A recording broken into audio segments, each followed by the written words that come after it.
prochaine tête de liste invitée aujourd'hui. Il s'agit de Nathalie Loiseau, candidate de la majorité présidentielle où sont associés La République En Marche, le MoDem, Agir, les radicaux et des personnalités de la société civile. Nathalie Loiseau, ministre chargée des Affaires européennes, il y a encore quelques jours, ancienne directrice de l'ENA au Quai d'Orsay pendant plus de 25 ans. Elle a été porte-parole de l'ambassade de France aux États-Unis. Aujourd'hui, elle porte une liste intitulée Renaissance, projet lancé par Emmanuel Macron début mars dans sa tribune adressée aux Européens. Elle veut que l'Europe, bonjour madame, je vous en prie, installez-vous à ce pupitre. Vous voulez que l'Europe rime avec le mot social. C'est ce que vous avez déclaré hier dans une interview Parisien. On va voir comment. Je vous laisse la parole pendant 4 minutes. Merci, bonjour à toutes et à tous. En effet, depuis 2 ans, depuis l'élection d'Emmanuel Macron, nous avons parlé, nous avons poussé, nous avons promu une Europe qui protège.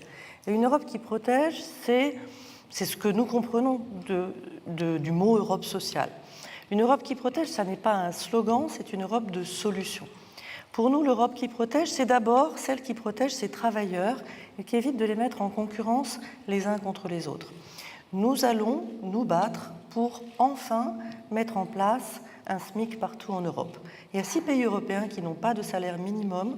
Ce que nous voulons, c'est que partout en Europe, cette promesse de l'Europe sociale de marché, d'un modèle social unique, se traduise par des salaires décents partout à travers le continent européen. C'est possible parce que si nous sommes capables tous les ans de parler de nos finances publiques, de mettre à jour nos budgets, nos déficits entre nous, je ne vois pas pourquoi nous ne serions pas capables, parce que c'est ce que les Français et les Européens demandent, de parler de nos engagements en matière sociale et de nos engagements en matière de salaire.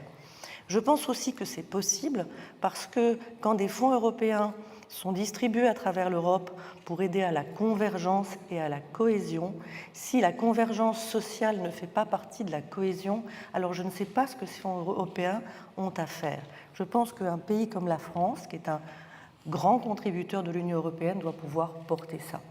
Nous portons aussi la suite de notre engagement en faveur de la réforme du statut des travailleurs étrangers qui sont détachés dans un autre pays en Europe.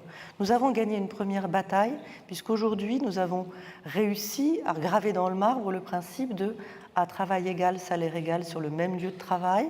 C'était une première avancée dont on nous avait dit qu'elle n'était pas possible et qui a été réalisée.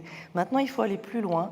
Il faut qu'à travail égal, on puisse avoir coût égal pour l'employeur et que les cotisations sociales qui sont versées soient celles du pays le plus généreux. Comment y parvenir ? Eh bien, simplement en faisant en sorte que ces cotisations, elles reviennent au pays d'origine pour l'aider, là encore, dans la convergence sociale. Mais l'Europe qui protège, c'est aussi celle qui protège la santé des Européens. Et de ce point de vue-là, il reste beaucoup à faire. Nous nous sommes prononcés, nous avons été à l'avant-garde pour demander la fin du glyphosate en 3 ans. Ce que nous voulons faire aujourd'hui, c'est entraîner l'ensemble des Européens avec nous et ne laisser personne sans solution, notamment les agriculteurs qui sont les premiers exposés au glyphosate. Nous voulons aussi diviser par 2 l'usage des pesticides d'ici 2025. Pourquoi ne pas tout interdire ? Tout simplement parce qu'aujourd'hui, nous n'en sommes pas capables, mais nous voulons financer par la recherche une manière de sortir de ces produits chimiques. Ces produits chimiques en Europe, ils sont évalués par des agences européennes qui doivent impérativement pouvoir demain être plus transparentes et plus indépendantes. C'est ce que les Européens attendent. C'est au niveau européen qu'on peut le faire en ayant des exigences éthiques plus fortes et en donnant davantage de moyens à ces agences européennes. Et puis pour finir, même s'il y a beaucoup d'autres sujets, je voudrais aussi mettre l'accent sur une autre de nos propositions en matière de sécurité alimentaire. Nous sommes à la fois l'espace le plus sûr au monde et les fraudes sont aussi totalement insupportables. Aujourd'hui, il nous faut une espèce de force d'action rapide, une force de protection sanitaire européenne qui puisse, quand il y a un doute, quand il y a un abattoir qui ne respecte pas les règles, une industrie agroalimentaire qui aurait eu tendance à frauder, pouvoir rassurer les Européens. L'Europe qui protège, c'est celle-là. À partir du moment où le marché est ouvert, il faut que les consommateurs, les Européens, puissent avoir confiance dans les produits qui sont utilisés à travers l'Europe. Nous le devons à chacun des Européens. Merci beaucoup Nathalie Loiseau. Merci, je vous en prie. Je vous invite à nous rejoindre comme tous les autres candidats à cette table. Je vous en prie, installez-vous. Christian Schubert est avec moi sur cette scène, correspondant à Paris du Frankfurter Allgemeine Zeitung, Bonjour. le FAZ pour ceux qui connaissent. On vous a bien écouté, vous parlez de diviser, voire d'interdire les pesticides. Je vais vous rappeler juste que la loi Pacte, portée par vos anciens collègues au gouvernement, a reporté l'interdiction de la fabrication sur le sol français de pesticides vendus en dehors de l'Union européenne. Vous avez vous-même fait part d'un certain malaise. Absolument. Alors comment être cohérent quand on propose de diviser, voire d'interdire les pesticides et que sur le plan national, on fait voter ce genre de loi? Alors, je vais reprendre un petit peu ce qui s'est passé et expliquer mon malaise et mon envie qu'on puisse sortir de cette situation où on dit faites ce que je dis, mais pas ce que je fais, en quelque sorte. N'utilisez pas, utilisez les produits que moi je n'utiliserai pas, mais que je produis quand même. La loi Egalim avait interdit, avait mis fin à la production de pesticides interdits en Europe, en France. Et puis, au moment où la loi Pacte est arrivée devant le Sénat, il y a eu un amendement sénatorial, de la majorité sénatoriale, pour demander que cette interdiction soit repoussée jusqu'à 2025. Donc, Je comprends une chose. Interdire tout de suite, c'est mettre des gens au chômage. Et la transition écologique n'a pas vocation à mettre les gens au chômage.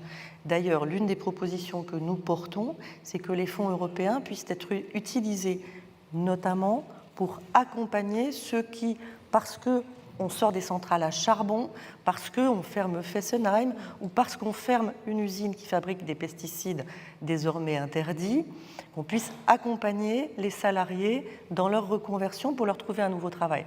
L'idée, ce n'est pas de dire on ferme tout de suite et puis on ne veut pas savoir ce qui se passe.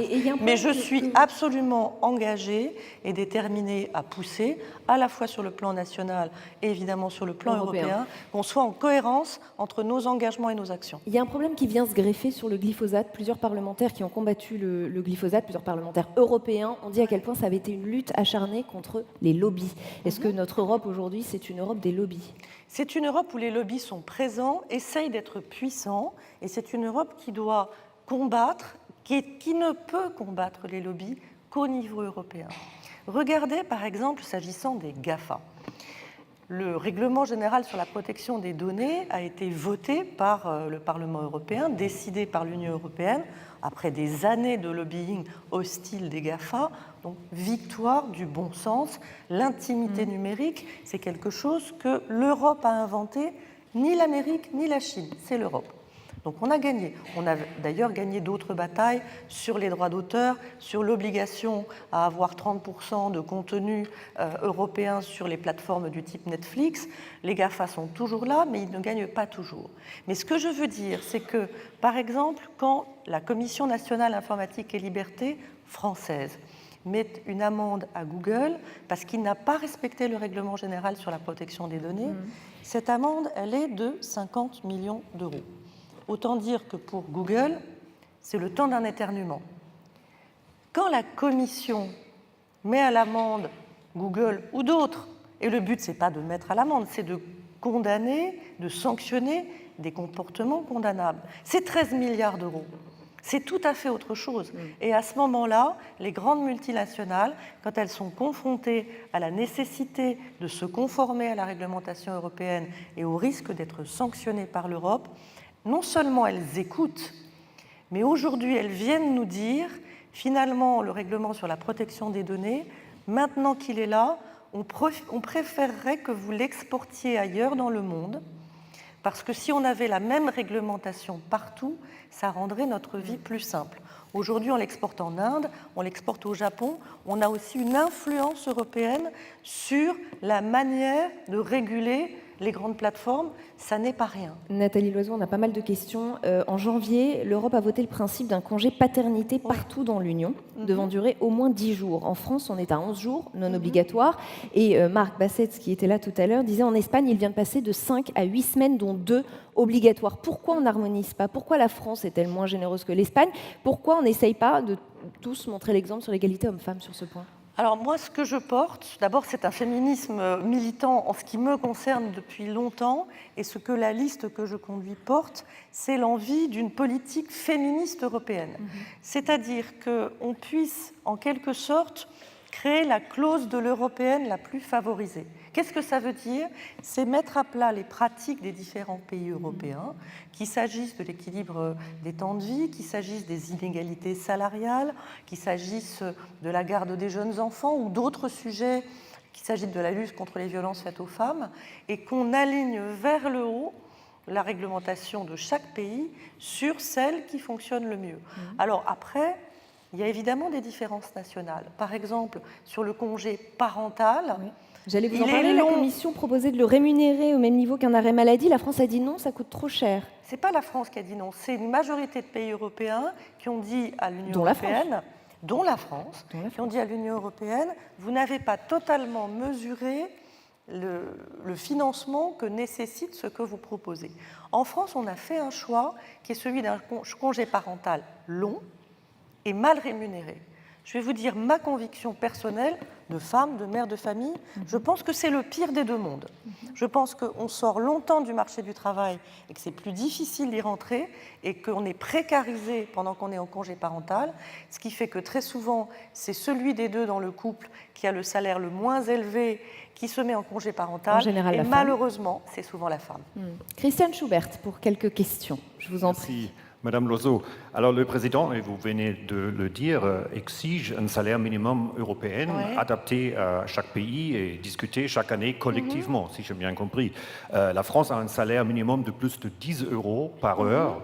La Bulgarie a seulement 1,72 €. Alors, vous savez bien, ce sont les entreprises qui payent les salaires et les cotisations sociales. Selon une étude, les 10 plus grandes entreprises de l'Europe de l'Est font un bénéfice qui est 7 fois moins que les plus grandes entreprises françaises. Alors, comment, je ne parle même pas de PME en Europe de l'Est, alors est-ce que votre SMIC européenne ne va pas accabler les entreprises dans l'Europe de l'Est qui sont pour la plupart encore petits et qui ne peuvent pas financer un niveau social élevé? J'ai envie de vous retourner la question et de vous dire, alors on ne fait rien. Alors on considère qu'il est normal qu'il y ait des travailleurs de deuxième classe en Europe, qu'il y ait des gens qui vivent dans un modèle où la compétitivité, c'est toujours les plus bas salaires. Qu'est-ce qui se passe dans les pays de l'Est aujourd'hui? On est à peu près partout au plein emploi. On a des pays où les gens ont émigré massivement. Il y a 400 000 Hongrois qui vivent en dehors de Hongrie. Ce sont des gens qui ont été éduqués, formés et qui finalement exercent leur activité professionnelle ailleurs parce que les salaires et la protection sociale dans leur pays d'origine est trop faible. Ils ne le font pas par plaisir. On ne quitte jamais son pays par plaisir. Ils le font parce qu'ils sont attirés par des meilleurs salaires. Ça veut dire que ces pays ont investi massivement dans la formation de gens dont ils ne profitent pas. C'est vrai pour la Bulgarie, c'est vrai pour la Roumanie. Aujourd'hui, vous avez une pression forte dans ces pays pour augmenter les salaires. Quand vous n'avez pas assez de main-d'œuvre et quand vous êtes au plein emploi, mécaniquement, les salaires montent. Mécaniquement, il y a une attente de ces populations, des organisations syndicales pour dire aujourd'hui, ça n'est plus tenable d'avoir des salaires aussi bas. Je suis d'accord avec vous, on n'aura pas demain un SMIC bulgare au niveau du SMIC français. Mais je ne veux pas me résigner à dire on se croise les bras, on ne fait rien et on accepte de mettre les travailleurs du même marché en concurrence les uns avec les autres. Il nous reste 1 minute 30, Christiane Schubert. Est-ce que c'est aux Français de leur dire quel est le meilleur système? Parce que c'est ce pays qui ont choisi un salaire minimum parce qu'ils savent bien que nos entreprises sont encore dans un stade de développement très très tôt. Et on sait bien, il y a d'autres pays en Europe qui font un autre choix, qui disent par exemple on va faire le social par plus d'emplois. Et on sait bien en même temps que la France a un problème avec sa compétitivité. Les entreprises, ils souffrent des prélèvements obligatoires très élevés. Moi, j'ai le rôle, il nous reste 1 minute. La question est toujours en dehors de la France. Est-ce que la France va essayer de combler son retard dans la compétitivité avec ses exigences de toujours plus de social? Écoutez, les exigences de toujours moins de social, vous ne me trouverez jamais pour les défendre. Le modèle européen, c'est un modèle d'économie sociale de marché. Ce n'est pas un modèle où on va finir par ressembler au Bangladesh parce qu'on n'aura pas trouvé d'autre manière d'être compétitif que d'avoir les salaires les plus bas. Ça n'est pas vrai. Aujourd'hui, la France a réformé son code du travail. La France investit massivement dans la formation professionnelle et dans l'apprentissage. Aujourd'hui, il y a des emplois qui se créent en France. Et il y a des investisseurs qui viennent en France pour autre chose que pour les salaires les plus bas. Et moi, je m'en félicite. Ce n'est pas la France qui va dire aux autres ce qu'ils doivent faire. C'est chacun qui va venir autour de la table, comme on le fait sur nos finances publiques, pour dire ce qu'on est capable de faire, quel est le contrat, quelle est l'espérance qu'on donne aux salariés en Europe d'être mieux payés et de ne pas être forcément les salariés low cost de l'Union européenne. Et c'est la fin de votre grand oral, Nathalie Loiseau. Merci beaucoup d'avoir accepté notre invitation à Place de la Santé Europe sur Public Sénat. Merci infiniment. Par ici, je vous en prie. Je dis quand même au revoir. Ah pardon, mais bien sûr, vous avez bien raison. Christiane Schubert du FA7.